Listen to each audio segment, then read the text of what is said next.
Risk का कैसे धागा कटा है, छोटे घराने का दर्द बड़ा है।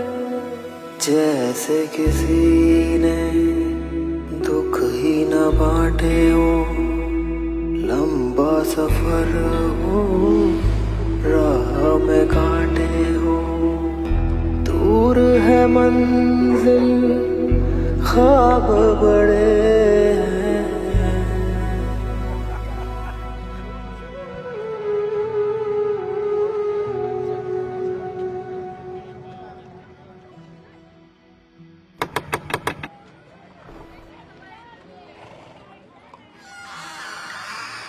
हिम्मत रखो हम साथ खड़े हैं, हिम्मत रखो हम साथ खड़े।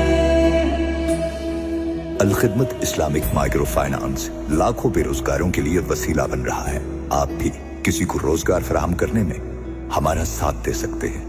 आए इन्हें बताएं कि हम साथ खड़े हैं।